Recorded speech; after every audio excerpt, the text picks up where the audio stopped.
Part of லைஃப்ல என்னென்னலாம் கடமைகள் பண்ணணுமோ, என்னென்ன கர்மங்கள் நம்மளுக்கு வந்து கொண்டே இருந்ததோ அதை எல்லாத்தையும் ஓரளவுக்கு நம்மளுக்கு திருப்தி ஃபுல்லா இல்லாட்டாலும் ஓரளவுக்கு கண்டென்டடா கம்ப்ளீட் பண்ணிட்டோங்கிற ஃபீலிங்ல நம்ம இப்போ இருக்கோம். எல்லாருமே சீனியர் சிட்டிசன்ஸுங்கிறதுனால உரிமையா அதை சொல்ல முடியுது. அப்படி நம்ம இருக்கிற இந்த காலகட்டத்துல வானப்பிரஸ்தம்ங்கிற ஒரு ஆசிரமத்துல நம்ம எல்லாம் இருக்கோம். ஆசிரமம் நாட் இன் எ பிளேஸ், ஆசிரமம் as in the third stage of our life span. பிரம்மச்சரியத்திலேருந்து கிரகஸ்தனாகி கிரகஸ்தன்லேருந்து இப்ப வனி அப்படிங்கிற வானப்பிரஸ்த நிலைக்கு வந்திருக்கோம். இப்ப இந்த வானப்பிரஸ்தமா இருக்கிற போது நம்மளுக்கு எது ஒன்று மிகவும் ஆனந்தத்தையும் அமைதியையும் தருமோ அதுதான் இந்த விபூதி யோகம் அண்ட் திஸ் விஸ்வரூப தர்சன யோகம். ஸோ பகவானை இப்ப நம்மளுக்கு முடியறது ஒரு நாளைக்கு கோவில்ல போய் பார்ப்போம், முடியலன்னா வீட்டுல இருக்கிற சுவாமி ரூம்லயோ அலமாரியிலயோ இல்ல சுவாமி படத்துலயோ நம்ம ப்ரே பண்ணிட்டு டைம் ஸ்பெண்ட் பண்றோம். இதையும் காட்டிலும் நம்ம எந்த இடத்துல இருந்தாலும் எப்போ இருந்தாலும் அந்த விஸ்வரூபம் நம்மளோட இருந்துட்டே இருக்கும். once I connect with it, once I get it correct in my understanding. So இதெல்லாம் நம்மளுக்கு ஒரு மிகப்பெரிய blessing. பகவான் கிட்ட இருந்தே அந்த ஒரு அனுகூலமான உபதேசம் நம்மளுக்கு கிடைக்கிறதுன்னா கீதோபதேசத்திலேயே விஸ்வரூப தர்சனம் ரொம்ப ஆனந்தமான அத்தியாயம். இதுலதான் நான் புரிஞ்சுக்க போறேன் எப்படி எல்லாமுமே பகவான்னு இருக்கோ அந்த பகவான்ல நானும் ஒரு அங்கம், the whole and the part. அந்த விஷயம் இதுல நம்மளுக்கு ரொம்ப கிளியரா புரிஞ்சுக்க முடியும். So yesterday we were seeing how இந்த விபூதிங்கிறது எப்படி அந்த glory, how I am able to enjoy it if I connect properly.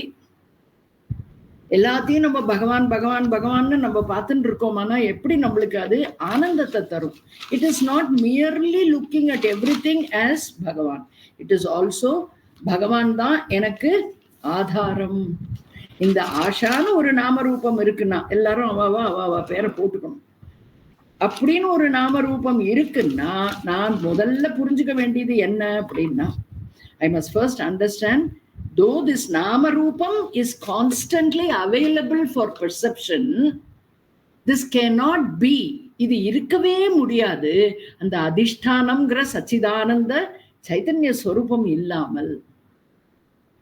So இந்த பேசிக் நாலேஜ் நம்மளுக்கு தத்துவபோதத்திலேருந்து இருந்துட்டு இருக்கு. ஸோ இப்போ இந்த 11வது அத்தியாயத்திலயும் ஆரம்பிக்கிறதே அதுதான். அதனாலதான் விபூதி யோகத்தை கொஞ்சம் நம்ம பார்த்துட்டு அப்புறமா இந்த விஸ்வரூபத்துக்கு வரோம். விபூதி அப்படிங்கிறது it is only indicating how wonderful it is to understand I am because of that அதிஷ்டானம். இப்போ இந்த விஸ்வரூப தரிசனத்துல அந்த அதிஷ்டானத்தை நம்ம தெரிஞ்சுக்கிறச்சே நம்மளோட knowledge will become beautifully higher. அதான் ஸ்பிரிச்சுவல் எவல்யூஷன். கொஞ்சம் கொஞ்சமா நம்ம பார்க்கணும். அதுக்கு முதல்ல we should have time to admire everything in creation. அதுதான் இந்த விஸ்வரூப தர்சனத்துல அர்ஜுனனுடைய ஒரு நிலை. ஸோ நம்ம நேற்றுக்கு கம்ப்ளீட் பண்றச்சே first part of this summary portion of 11th chapter. We decided அகங்கார மமகார இஸ் தி obstruction. சாஸ்திரமா இருக்கட்டும், வேதாந்தத்தை படிக்கிறதா இருக்கட்டும், பக்தி பண்றதா இருக்கட்டும், எல்லாத்துக்குமே எது நம்மளுக்கு தடையா இருக்குன்னு கேட்டா அகங்காரம் மமகாரம். நம்மளுடைய பக்தி உண்மையானதா தூய்மையானதா எல்லாவற்றையும் பகவான் கிட்ட ஒப்படைச்ச ஒரு திருப்தியோடு பகவானை நம்ம பார்க்கிற ஒரு பக்தியில எப்படி வரும்னா இந்த அகங்காரம் மமகாரம் போனாதான் வரும். வேதாந்த ஞானமும் எப்படி வரும்னா அது ஏக ரூபமா தரிசனம் பண்றதா இருந்தா பக்தின்னு சொல்றோம், அநேக ரூபமா பாக்குறதா இருந்தாக்க ஞானம்னு சொல்றோம், அதுலயும் அரூபமா பாக்குறதா இருந்தா அதுதான் எஸ்டாப்ளிஷ்டு ஞானம்னு சொல்றோம், நிஷ்டா. ஸோ இந்த மாதிரி எவல்யூஷன் ஒரு ஸ்டெப்பா மேல போறதுக்கு நம்மளுக்கு எது தடைனா அகங்கார மமகார வாசனா எண்ணங்கள் அப்படிங்கிறத நம்ம புரிஞ்சுட்டு இருக்கோம். ஸோ நான் எல்லாமுமே பகவானுடையது. அதுக்குதான் இந்த விபூதி யோகத்தை நம்ம கவனமா வச்சுக்கணும். Because everything that looks absolutely stunning, absolutely mind boggling, we cannot imagine. எப்படி அந்த ஒரு சின்ன கம்பளி பூச்சியிலேருந்து கொஞ்ச நாள் அது ஒரு கூட்டுக்குள்ள இருந்துட்டு பட்டர்ஃப்ளையா வெளியில வருது. How the transformation takes place, who does this, இதெல்லாம் நம்மளுக்கு ஆன்சரே வரமாட்டேங்கிறது. ஒவ்வொரு நேச்சர்ல இது ஒரு சாமான்யமான விஷயத்த நம்ம சொல்றோம். பட் இந்த நேச்சர்ல ஒரு பொருளையும் we can find lot of ஆச்சரியமான விஷயம். ஆனா அர்ஜுனனுக்கு இந்த அத்தியாயத்துல எது ஆச்சரியத்தை கொடுத்தது, அதுதான் இப்போ இன்னைக்கு நம்மளுக்கு ஆரம்பிக்க போறோம். சோ அகங்கார மமகார ரஹித மனஹ, அந்தக்கரண சுத்தி. பேசிக்கலி மனோபுத்தி சித்த அகங்காரம்ங்கிற அந்தக்கரணமானது மிகவும் சுத்தமாக இருக்கணும். அந்த இடத்துல இந்த அகங்காரம் மமகார should not be the ruling authority. டிரான்சாக்ஷனுக்கு I must invoke அகங்கார மமகார and I must put it back in its place soon after the transaction is over. விவகாரத்துக்காகத்தான் அகங்காரம் மமகாரம்.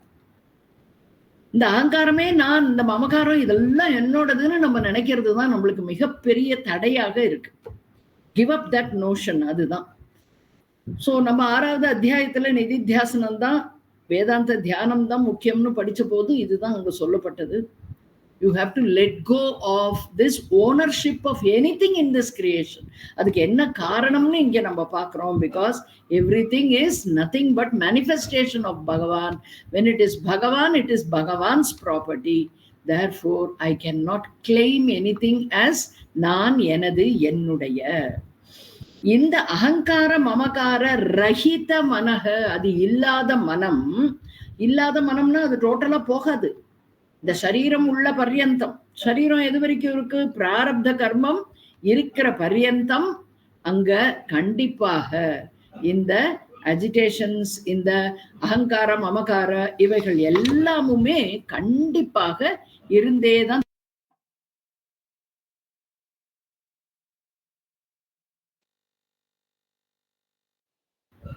சோ நம்மளுடைய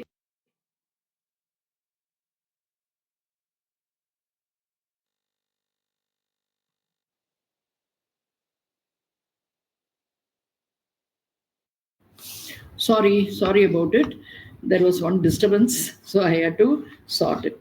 All right. So இந்த அகங்கார மமகார ரஹித மனமானது இந்த சாஸ்திரத்துல, கீதா சாஸ்திரத்துல திவ்ய சக்ஷுகு, ஞான சக்ஷுகு, தி ஐ ஆஃப் விஸ்டம்னு சொல்லப்படுறது. சோ என்ன அர்த்தம் அப்படின்னா, யார் ஒருவனுக்கு இந்த அகங்கார மமகாரத்தினுடைய ஆதிக்கத்தின் பிடியில் இல்லாமல் இருக்கிறானோ, யாருடைய மனமானது நிர்மலமாக இருக்கிறதோ, யாருடைய மனமானது அவனுடைய உபயோகத்திற்கு தேவைக்கு அவைலபிளா இருக்கிறதோ, அது அவனுக்கு ஞானத்தை கொடுக்கக்கூடிய வழியில் ரொம்ப உபயோகமா இருக்கும். It will be very helpful. A mind which is always agitated, disturbed and in turmoil, அகங்காரம் மமகாரம் இருக்கிற இடத்துல இதெல்லாம் கண்டிப்பா இருக்கும். அலைகள் ஓய்வதில்லைன்னு அது பாட்டுக்கு அலை அலையா அகங்காரமும் மமகாரமும் எண்ண ரூபமா வந்துட்டே இருக்கும். And that will never allow me to settle down in my ஞானம். Therefore, திவ்ய சக்ஷுகு, இப்போ கிருஷ்ணா இஸ் டெல்லிங் அர்ஜுனா, நான் உனக்கு தருகிறேன். நான் பார்க்க முடியுமா உன்னோட இந்த திவ்யமான விஸ்வரூப தரிசனத்தைன்னு அர்ஜுனன் கேட்கிற போது, கண்டிப்பா நான் உனக்கு அதுக்கு வழி பண்றேன் அர்ஜுனான்னு சொல்றேன். உடனே he is blessing Arjuna with that திவ்ய சக்ஷுகு. சோ இந்த இடத்துல ஒரு முக்கியமான விஷயம் என்ன நம்ம கவனிக்கணும் அப்படின்னா, அர்ஜுனனுடைய இயல்பு அல்ல அகங்காரம் மமகார ரஹித மனம். அர்ஜுனனுக்கு பை நேச்சர் அந்த மாதிரி இல்லை, அகங்கார மமகார ரஹித. he is not. பட் என்ன விஷயம் அப்படின்னா, அவனுடைய பக்தியினால, பகவான் கிட்ட அவன் வைத்திருக்கிற ஆழமான பக்தியினால, உண்மையான பக்தியினால அவனுக்கு என்ன கிடைச்சது, ஸ்ரத்தா பக்தியினால அவனுக்கு இந்த திவ்ய சக்ஷுகு, ஞான சக்ஷுகுங்கிறது பகவானால கொடுக்கப்பட்டது. எதுக்காக? அந்த விஸ்வரூப தர்சனத்தை பார்க்கறதுக்கு இந்த மாதிரியான கிளியர் மைண்ட் வேணுங்கிறதுனால. சோ இந்த உலகத்துல இப்ப நம்ம பார்க்கறது எல்லாம் பகவானோட விபூதியா பார்க்க கத்துக்கிறதே பெரிய விஷயம். It is a great step forward in our spiritual path. அதுலயும் அதிகமானது எதுன்னு கேட்டாக்க, to look at everything as Bhagavan himself. பகவானுடைய க்ளோரின்னு பார்க்கறதுக்கும் இதுவே பகவான்னு பார்க்கறதுக்கும் very very minute difference, but that difference matters. Because I enjoy looking at the whole creation as my Bhagavan. That my Bhagavan is very essential. அந்த அபிமானம் பகவான் கிட்ட நம்ம வச்சோம்னா நம்மளால இந்த ஹோல் சிருஷ்டியில ராகத்வேஷாதிகளை ஈஸியா விட்டுட முடியும். we don't have to struggle. இவங்க எப்படி இருக்காங்க, இவங்க கிட்ட நான் எப்படி கோச்சுக்காம இருக்க முடியும், இவங்களை கண்டா எனக்கு பிடிக்கலன்னு எப்படி சொல்லாம இருக்க முடியும், டக்கு டக்குன்னு கேட்க மாட்டோம். Because we know everything is his, everything is Bhagavan. If he is putting me in this person's life, then there must be a reason for it. So I will not question anything. I will say I accept Bhagavan as your grace. கஷ்டமா இருந்தாலும் அதுதான். உடம்பு சரியா பண்ணுனா கசப்பு மருந்து தான் கொடுப்பா. கடினமான சூழ்நிலைகள் எனக்கு தெளிவை ஏற்படுத்துவதற்கு தான். என்ன தெளிவுன்னு பார்க்க போறோம் நம்ம டிஸ்கஷன்ல. So Krishna says, Arjuna, I will bless you with this என்ன திவ்ய சக்ஷுகு, திவ்ய சக்ஷுகு அப்படின்னு சொல்லிட்டு, அண்ட் இன்னொரு முக்கியம் என்ன அங்க சொல்றாரு அப்படின்னா, அர்ஜுனனிடம் நீ என்ன பாக்குறியோ அது எப்படி இருக்கு அதை நீ உன்னுடைய மனக்கண்ணின் மூலமாக தெரிந்து கொண்டு, ஞான சக்ஷு. ஞான சக்ஷுனா it is not our physical eyes, it is our intellectual eye, ஞான கண், அதுதான். சோ அது வழியா நீ பாரு. சோ இந்த திவ்ய சக்ஷு மூலமாக பகவானால் அருளப்பட்ட இந்த திவ்ய சக்ஷுவின் மூலமாக அர்ஜுனன் எதை பார்த்தான்னு நம்மளுக்கு கீதையில சொல்றார். இந்த 11வது அத்தியாய ஸ்லோகங்கள். அதுல first Arjunan is so stunt. யாருக்குமே அப்படித்தானே இருக்கும். நம்மளுக்கு சாதாரணமா ஒரு சர்க்கஸ்ல போய் உட்காந்துக்கிறோம், அதுல ஏதோ ஒண்ணு பண்றா, மேலேந்து இங்கேருந்து அங்க தாவரா, குதிக்கிறா, கையை விட்டுட்டு பறக்கிற மாதிரி அடுத்த கம்பியை போய் பிடிக்கிறான்னாலே நம்ம ஹான்னு பார்த்துட்டு இருக்கோம். we are stunned, we are speechless, we are spellbound. நம்மளுக்கு வார்த்தைகளே வரமாட்டேங்கிறது, ஆனாலும் கூட நம்ம அதை எப்படி ரசிக்கிறோம். அந்த மாதிரி Arjuna is totally stunt into silence.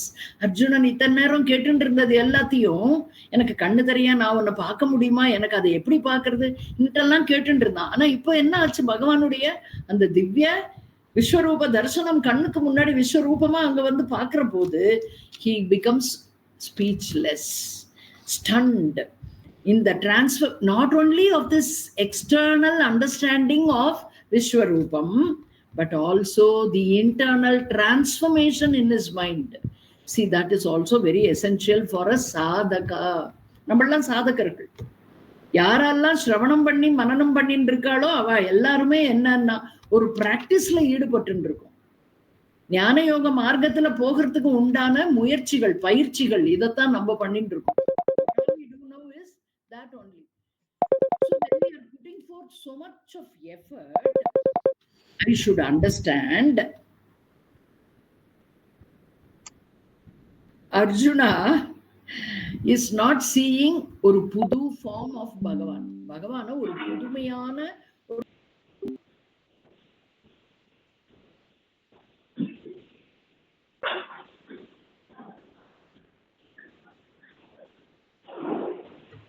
How to join?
own way of thinking. அதுதான் முக்கியம். என்னுடைய எண்ணங்கள் எப்படி கோர்வையாக வருதோ அந்த அளவுல தான் சாஸ்திரம் என்னால புரிஞ்சுக்க முடியும். I should have this constant connectivity with the basics of Shastra. எல்லாருக்குமே அது applicable. ஸோ இந்த பேசிக்ஸ் ஆஃப் சாஸ்திராலேயே நம்ம சரியான முறையில அந்த இம்ப்ரெஷன்ஸை கிரியேட் பண்ணிட்டோம்னா, சாஸ்திர வாசனாஸ் நம்ம கிட்ட ஸ்ட்ராங்கா இருந்ததுன்னா, then we will understand this Vishwaroopam very very very easily, very easy. ரொம்ப ரொம்ப சுலபமா நம்ம இதை புரிஞ்சுக்கலாம். அர்ஜுனன் ஸ்டன் ஆகி ஸ்பீச்லெஸ்ஸா இருக்கான். Now he is having a different, totally different vision of the whole entire world around him. அப்போ அவனால வார்த்தைகளை கொண்டு வர முடியல. He is not able to even express his feelings about this wonderful Vishwarupa. So என்ன பண்ணா அப்படின்னா, அப்படியே பிரமிச்சு போயிருக்கான். மௌனம். That is where he is able to enjoy that Vishwarupa. ஆனா சஞ்சயன், நம்மளுக்கு தெரியும் சஞ்சயனோட ரோல் என்னன்னு. Is the narrator for Dhritarashtran, the blind king of this place. என்ன, கௌரவர்களுடைய அப்பா. எல்லா குழந்தைகளையும் சண்டை போட அனுப்பிட்டு அரண்மனையில உட்கார்ந்துட்டு இந்த சஞ்சயன் மூலமாக குருக்ஷேத்திரத்தில் நடக்கும் விஷயங்களை தெரிந்து கொண்டு இருக்கிறார். நரேட்டரா இருக்கிறான் Sanjayan. That Sanjayan is giving the description, brief description of this விஸ்வரூபம். விஸ்வரூபத்தை முதல்ல நமக்கு சொல்றது யாருன்னா சஞ்சயன் தான்.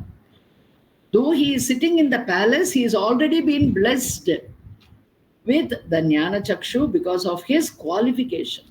அதனால Sanjayan, சம்யக். Chayan means he is very well established. So இந்த ஸ்லோகம் 9வது ஸ்லோகத்திலேருந்து 13வது ஸ்லோகம் வரைக்கும் இந்த அத்தியாயத்துல 1லேருந்து 8 இன்ட்ரோடக்ஷன் சொல்லியிருக்கோம். அது ஞாபகம் வச்சுக்கணும். 9லேருந்து 13 சஞ்சயனுடைய டிஸ்கிரிப்ஷன் ஆஃப் திஸ் பியூட்டிஃபுல் விஸ்வரூப. விஸ்வரூபம் அப்படின்னாலே என்னன்னு நம்ம நேத்திக்கு பார்த்தோம். எப்படி இந்த whole entire universe is nothing but the form of Bhagavan himself. பகவான்ங்கிற ரூபம் நம்மளுக்கு புரியணும்னா இந்த விஸ்வரூபம் தான் நம்மளுக்கு அதை சுட்டி காட்டும். Vishwaroopam is not name of Bhagavan. It is not the name of Bhagavan. 1000 நாமங்கள்ல விஸ்வரூபம் ஒரு நாமம் இல்லை. விஸ்வரூபம் அப்படிங்கிறது பகவானே உன்னுடைய ரூபமே இந்த விஸ்வம். The whole universe I see as you yourself, as my Bhagavan. அதுதான் அங்க அண்டர்ஸ்டாண்டிங். 10வது ஸ்லோகத்துல சஞ்சயன் சொல்றான், அநேக, எத்தனை அந்த ஸ்லோகத்தை ஒரு கிளான்ஸ் பார்ப்போம். அநேக வக்திர நயனம் அநேகா அத்புத தர்சனம். எப்படிப்பட்ட தர்சனம்? அத்புதமான தர்சனம். அத்புதம்னா நம்மளுக்கு தெரியும், அதை பார்க்க நம்மளுக்கு ஆனந்தம், அதை பார்க்க நம்மளுக்கு ஒரு oh my god, this is so wonderful அப்படின்னு நம்ம சிலதெல்லாம் சொல்றோம். ஒரு சாமானிய விஷயத்துக்கே we get so excited. Just imagine the whole universe is nothing but my Bhagavan. அப்படி ஒரு மனசோட, அப்படி ஒரு ஆட்டிடியூடோட, அப்படி ஒரு விஷனோட நம்ம பார்க்கறச்சே அங்க எப்படி இருக்குன்னா அநேக வக்திரம். இதையேதான் அர்ஜுனன் பின்னாடி சொல்ல போறான். அதேதான் அநேக பாகு அப்படின்னு சொல்ல போறான். சோ இப்படி அவர் அங்க வர்ணிக்கிறார். ஆயிரக்கணக்கான கைகளும், ஆயிரக்கணக்கான கால்களும், ஆயிரக்கணக்கான தலைகளும், ஆயிரக்கணக்கான டார்ஸும், உன்னுடைய வயிற்று பகுதி, மார்பு பகுதியும். இந்த விஸ்வரூப தரிசனத்தை நாங்கள் எப்படி புரிந்து கொள்ளணும்? How should we understand this? நம்ம மனசுல அந்த கேள்வி வரணும். அந்த கேள்வி நம்ம மனசுல வரணும். டிஸ்கிரிப்ஷன் என்ன? 1000 கைகள், 1000 கால்கள், 1000 தலைகள், 1000 வயிறுகள், ஆர் மார்பகம், வயிறு எல்லாம்.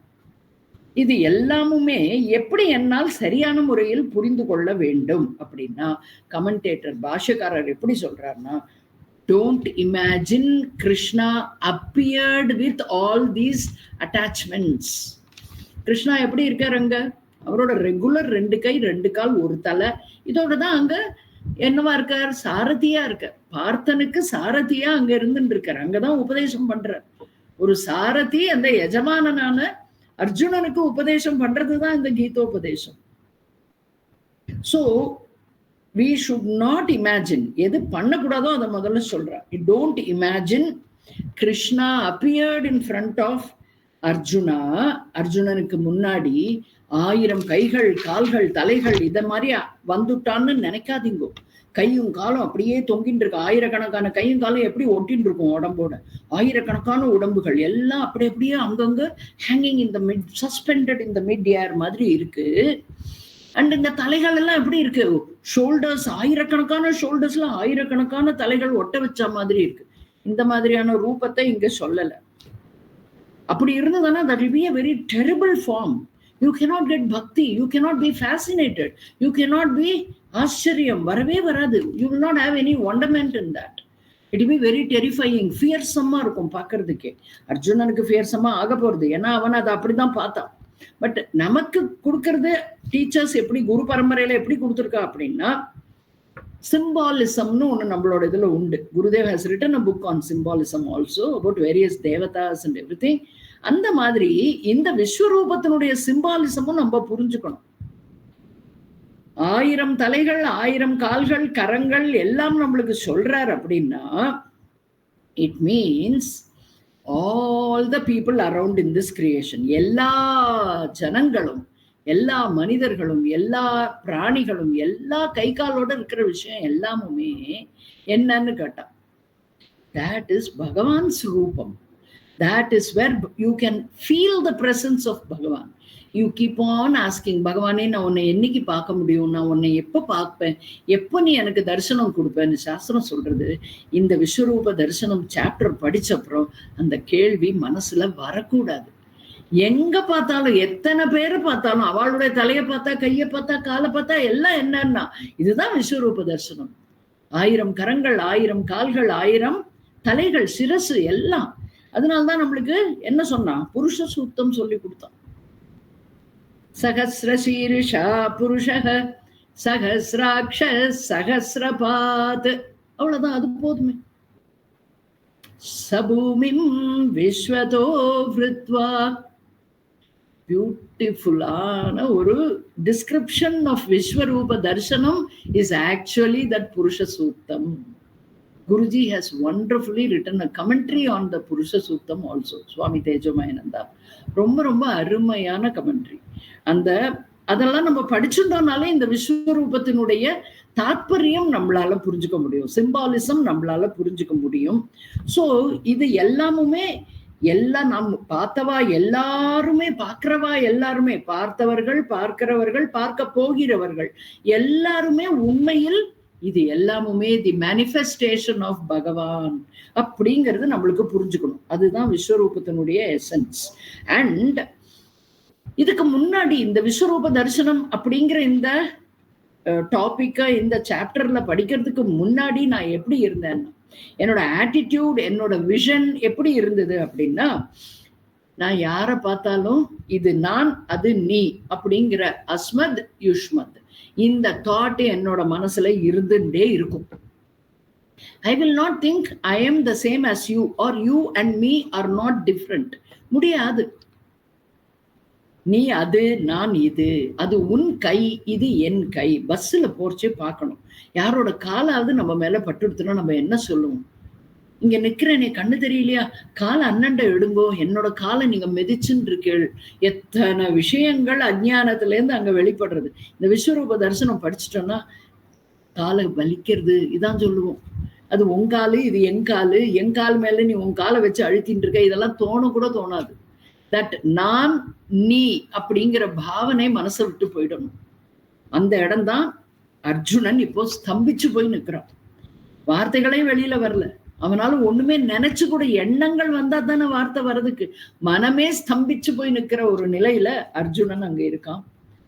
நான் அப்படி பார்த்த காலம் போகி, நான் இது, நீ அது, இது என் கை, அது உன் கை, இது என் வீடு, அது உன் வீடு, இப்படி எல்லாத்துலயும் பேதங்களை பார்த்து பழகினது போகி என்ன வரணும்னா, now I see all of them as பகவான் only. எல்லாமே பகவானோடது. Everything belongs to Bhagavan. There is nothing other than Bhagavan's gloryங்கிற மாதிரி. There is nothing other than Bhagavan in any of this creation. There is only Bhagavan and Bhagavan only. ஓஹோ, இப்ப நம்மளை சுத்தி நம்ம பார்த்தோம்னா இதைத்தான் பாக்குறோம். சகசிர சீருஷா புருஷகன்னா எல்லா இடத்துலயும் அதை தான் பாக்குறோம். ஆயிரக்கணக்கான கூட்டத்துல தலைகளை எல்லாம் பார்க்கும்போது மெய் சிலிர்த்து போகணும். ஏன்னா அதுதான் விஸ்வரூப தரிசனம். நம்ம என்ன சொல்றோம், ஐயோ இந்த கூட்டத்துல போய் நம்ம எப்படி சாமியை பாக்குறது, எதுக்காக இப்படி ஒரு கூட்டத்துல வந்து மாட்டின்றோம்னு இருக்குன்னு பாருங்க என்ன சொல்றாரு இங்க. அந்த மாதிரி நீ பாக்குற விஷன்ல if you can understand everything is Bhagavan himself. What am I looking here? நான் எந்த தெய்வத்தை சன்னதியில போய் கர்ப்ப கிரகத்துல பார்க்கணும்னு நினைச்சுன்னு வந்துட்டு இருக்கேனோ அவர் விஸ்வரூபமா எனக்கு தரிசனம் கொடுத்துன்னு தான் இருக்க. I must tune in with that. அது ரொம்ப ரொம்ப என்ன சொல்றது, நம்மளுக்கு ஆனந்தத்தை தரும். We will not feel the strain. We will still be standing there. We will be looking everywhere. ஜனமா என்ன சொல்றது, ஜனசமுத்திரமா இருக்கேன்னு தான் நம்ம சொல்லுவோம். ஆனா என்ன பண்ண மாட்டோம், we will not feel the pain of standing there. We will enjoy it, understanding this is Bhagavan manifesting as these so many people around me. இப்படி சஞ்சயன் ஒரு வியாக்கியானம் கொடுத்துட்டு இருக்கான் அந்த விஸ்வரூப தரிசனத்தை பத்தி. அர்ஜுனன் கொஞ்சம் தன்னுடைய தடுமாற்றத்திலிருந்து வெளிவந்து சுதாரிச்சுக்கிறான்னு சொல்லுவோமே, அந்த மாதிரி he is able to collect his thoughts, bring his mind to ground his mind. மீண்டும் அதை நிலைநிறுத்தி என்ன பண்றான் அந்த இடத்துலன்னு பாருங்க. 3 விதமான டிரான்ஸ்ஃபர்மேஷன் அவன் மனசுக்குள்ள வருது. இன் 3 stages his mind is totally getting transformed. 15வது ஸ்லோகத்துல இருந்து 22வது ஸ்லோகம் வரைக்கும் இதத்தான் அர்ஜுனன் வாயிலாக நமக்கு கீதாச்சாரியர் அதாவது வியாசாச்சாரியர் நம்மளுக்கு கொடுத்துட்டு இருக்கார். First stage of appreciation of this Vishwarupa, Arjunan எப்படி சொல்றான், he is wonderstruck. அதுதான் first stage of Arjunan's understanding of this Vishwarupam. இப்ப அர்ஜுனன்னு சொல்லி நம்ம இந்த வியாக்கியானத்தை படிக்கிற போது நம்ம மனசுல நான் தான் அந்த அர்ஜுனன்னு இருக்கணும். இந்த தாத்பரியம் ஆஃப் திஸ் விஸ்வரூபம் எனக்கு உள்ளுக்குள்ள if it should percolate into my deep recess of the mind, I should have the ability. என்ன எபிலிட்டி வேணும் எனக்கு? To connect and be put as Arjuna in Shrimad Bhagavad Gita. It should not be என்ன சொல்றது, சம்வாதம் between Shri Krishna the Bhagavan and Arjuna the suffering jiva. The suffering ஜீவாங்கிறதோட நான் connect ஆயிடணும். I am now struggling jiva in various angles. It could be emotional trouble, it could be physical discomfort, or intellectual. Anywhere the disturbances can happen. And நம்மளுக்கு எல்லாருக்கும் ஒரு நேரம் இல்லாட்டா ஒரு நேரம் ஏதாவது ஒரு இடத்துல டிஸ்டர்பன்ஸ் இல்லாம நம்ம இருக்கோமோ? இருந்தோம்னா அகம்ங்கிற உணர்வுல ஆனந்தமா இருப்போம். we will not worry எப்போ நம்மளுக்கு இதோட நாலேஜ் கிடைக்கும் அப்படின்னு, because we are already that.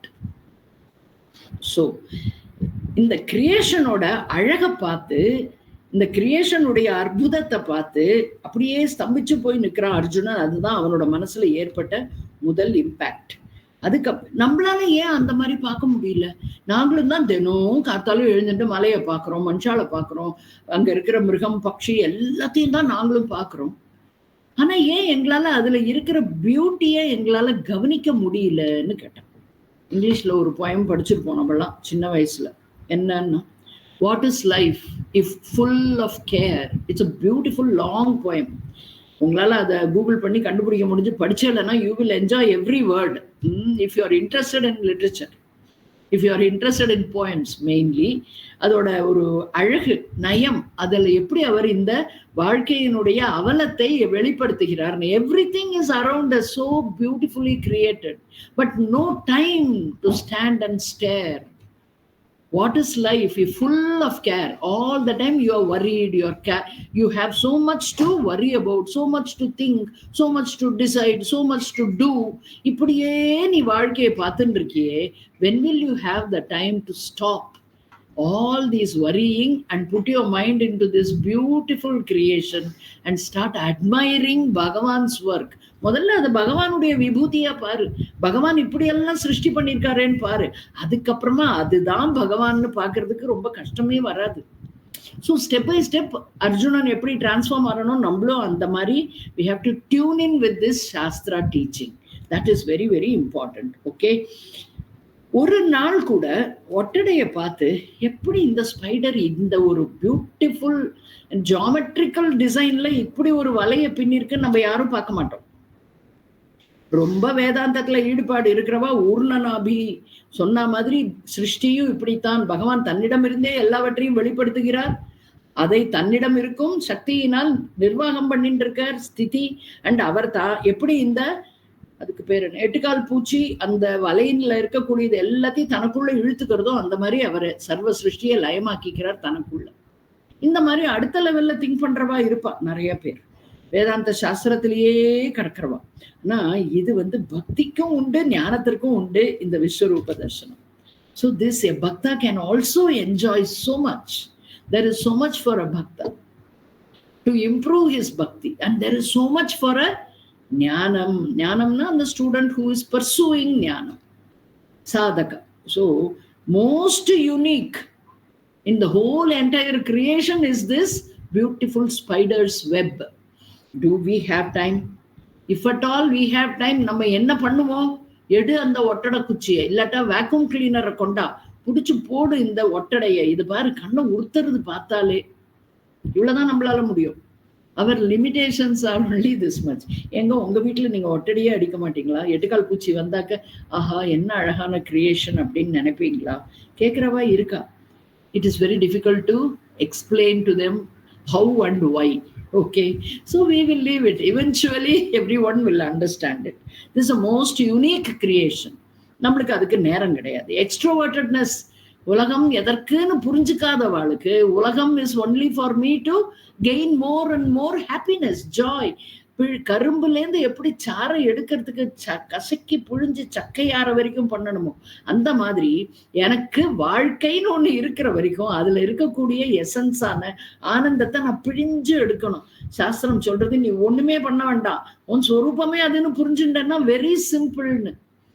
I struggle. The truth I am not able to accept. That which is not true, I am ready to accept. நான் இந்த நாம ரூபம் இல்ல, உனக்கு சம்சார துக்கம் இல்ல. You are nitya muktah. Why are you looking for moksha? That which is you, you don't have to look for it. இல்லைங்க, இருந்தாலும் அதெல்லாம் ஓகேங்க, அதெல்லாம் நான் புரிஞ்சுக்கிறேன். ஆனா கூட எனக்கு அப்பப்போ மனசு ரொம்ப கஷ்டமாயிடுதுங்க. சரீரத்தால பாதி, உறவுகளால பாதி, சொந்த பந்தங்கள் உறவுகள் இவைகளால மீதி, என்னுடைய மனமே எனக்கு எதிரியா இருக்குங்க. என் மனசுல வரக்கூடிய சங்கடங்களை நான் எங்க போய் சொல்லுவேன்? இந்த மாதிரிதான் நம்மளோட மைண்ட் போயிட்டு இருக்கு. ஸோ இப்ப அர்ஜுனனும் அதே கேட்டகரி தான். He is also worried. That is why he says, how can I fight this war, Krishna? Come, let turn the ratham, we will get out of this battlefield. புறமைது விட்டு ஓடுவதற்கு தயாரான ஒரு மாவீரன். Imagine his condition. நம்மளாம் ஒண்ணுமே இல்லை, நம்மளுக்கு என்ன இருக்கு? ஒண்ணும் கிடையாது. நம்ம என்ன பண்றோம்? என்ன வருதோ அதை பார்த்துப்போம், என்ன வருதோ அதை பார்த்துப்போம். இங்க சொல்ற ஒவ்வொரு பேர்டும் எவ்வளவு அழகா ஒரு குச்சியில இருந்து ஒரு புல்லுல இருந்து எல்லாத்தையும் எடுத்துன்னு போய் they construct their own homes. Weaver bird எல்லாம் நம்ம பார்த்தோம்னா எல்லாரும் சொல்லுவோம் டெக்னாலஜி நல்லதுதாங்க, ஆனா அதுல நிறைய கஷ்டங்களும் இருக்கு. குழந்தைகள் எல்லாம் எல்லாத்தையும் பாக்குறா, வேண்டாததெல்லாம் பார்த்து கெட்டு போறா, இந்த மாதிரி எல்லாம் ஒரு கமெண்ட் அடிக்கிற ஒரு இது உண்டு. கண்டிப்பா அது இருக்கு, அதனுடைய வக்கரங்கள் நிறைய இருக்கு, அதனுடைய கஷ்டங்கள் அதனால ஜனங்கள் அனுபவிச்சுட்டு இருக்கோம். அது ஒரு பக்கம் இருக்கு. இன்னொரு பக்கம் என்னன்னா அந்த மாதிரி இருக்கிற டெக்னாலஜில தான் இன்னைக்கு என்ன அதுக்கு பேரு டிஸ்கவரி சேனல், இன்னும் அனிமல் பிளானட் எல்லாம் பார்த்தோம்னா அதுல we can have direct access to this சிருஷ்டியினுடைய அற்புதங்கள். இந்த வீவர் பேர்டு பண்ற நெஸ்டோட அழகு, எப்படி மற்ற குருவிகள் எல்லாம் குட்டி குட்டியா குச்சி எடுத்துன்னு வந்து கொஞ்சம் கொஞ்சமா அதனுடைய அழகு, அதுவே இத்தனோண்டு மூக்கு, அதுல கொஞ்சம் கொஞ்சமா அந்த சேரு போய் எடுத்துன்னு வந்து அந்த குச்சிகளோட ஒட்டி வச்சு அந்த கூடு கட்டுற அழகு இருக்கே, அதை நம்ம இன்னைக்கெல்லாம் பார்த்துட்டு அதை அணைச்ச அப்புறமும் மனம் அதுலயே லயிச்சு இருக்கிற அளவுக்கு கிரியேஷன்ல விஷயங்கள் அற்புதமானவை இருக்கு. இத நம்ம எவ்வளவு சொல்லிண்டே போகலாம். அற்புதங்கள் என்ன மாதிரியா இருக்கு, பகவானே நீ எப்படி இப்படி ஒரு கிரியேஷனை கொடுத்தன்னு நம்ம கேட்கலாம். ஒண்ணும் வேண்டாம், இந்த கார்த்தால சூரியன் உதிக்கிற போது ஒவ்வொரு நாளைக்கும் ஒவ்வொரு மாதிரி அதனுடைய கலர்ஸ் டிஃபர் ஆகிறத பார்க்கலாம். அதேதான் சாயங்காலம் சூரியன் அஸ்தமிக்கிற போதும் அந்த whole sky is having the beautiful painting. ஒரு கேன்வஸ்ல பெயிண்ட் பண்ண மாதிரி ஒரு அற்புதமான என்ன சொல்றது, பெயிண்டருடைய, ஒரு கலைஞனுடைய மனசுல இருக்கிறது எல்லாம் அங்க வெளியில வந்தா மாதிரி அதனுடைய அழகு. ஸோ இப்படி ஒண்ணு ஒன்னா கிரியேஷன்ல everything is very unique and everything is of wonderment தான். நம்மளுக்கு அதுல ஆச்சரியத்துக்கு அளவே இல்லை. ஆனா அதை நம்ம பண்றது இல்லை. அதுக்குதான் அந்த இங்கிலீஷ் போய்ட் அப்படி எழுதினார். With so much of care for every minute thing in life. ஐயோ 11 மணி ஆயிடுது, 12 மணிக்குள்ள முடிப்பாங்களா, இன்னும் 11வது அத்தியாயத்தோட 10 ஸ்லோகத்துக்கு மேல போலியே, இப்படி நினைக்கப்படாது. எப்போ முடியறதோ முடியும், ஆனால் எனக்கு விஷயம் எவ்வளவு கிரகிச்சுக்கிற, சோ கவனம் அப்படி போக மாட்டேங்கிறது. அதனால சோ ஒரு சாதாரண மனிதனுக்கு, ஒரு சாஸ்திரம் படிக்க ஆரம்பிச்சிருவனுக்கு, 10வது அத்தியாயம் படிச்சவாளுக்கு எப்படி இருக்குன்னா, இந்த என்டையர் பியூட்டி ஆஃப் த சிருஷ்டி இஸ் லைக் பகவான்ஸ் க்ளோரி. பகவான், ஐ see the beauty and I feel your presence in that beauty. That is vibhuti. Your glory I am able to experience in everything that is so wonderful. All things bright and beautiful, all creatures great and small, all things wise and wonderful, the Lord God made them all. பகவானே தான் எல்லாத்தையும் சிருஷ்டி பண்ணியிருக்கார். அப்படிங்கிறது அந்த பகவானுடைய விபூதியை நம்ம அணு அணுவா ரசிக்க கத்துக்கணும். we should. இந்த வானப்பிரஸ்த வயசுலயாவது நம்மளுக்கு அந்த அனுபவத்தை மிஸ் பண்ணக்கூடாது. அதே ஒரு சயின்டிஸ்ட் கிட்ட இந்த உலகத்தை நம்ம காமிச்சோம்னா, ஒரு பக்தனுக்கு, ஒரு சாஸ்திரம் படிக்கிறவனுக்கு இந்த உலகமானது எப்படி இருக்குன்னு கேட்டா ஈஸ்வர விபூதியாக தெரிகிறது. இதே ஒரு சயின்டிஸ்ட்னா என்ன, எல்லாத்துலயும் சயின்ஸை வச்சுட்டு தான் ஆராய்ச்சி பண்ணுவான். Always there will be logically scientifically அப்படின்னு இருப்பா. அவளுக்கு என்னன்னா நேச்சர்ஸ் ஒண்டர், அவ இத நேச்சர்னு பாப்பா, இயற்கைன்னு பாப்பா. பக்தனும் ஒரு சாஸ்திரம் படிக்கிறவாளும் எப்படி பார்ப்போம், பகவானுடைய விபூதி, glory of பகவான் is this creation. So இந்த mental attitude makes the difference. How you think, you see. யதா சிருஷ்டி ததா திருஷ்டி. நீ உன் மனதில் எந்த எண்ணங்களை வளர்த்து கொள்கிறாயோ அதுதான் உன் கண் முன்னால் இந்த உலகமாக காணப்படுகிறது. அது ரொம்ப விசேஷம். இந்த ஆச்சரியமான உலக சிருஷ்டி, இந்த ஆச்சரியமான விஸ்வரூபமாக அர்ஜுனன் பார்ப்பதை 15ல இருந்து 22 வரைக்கும் he is enjoying and describing.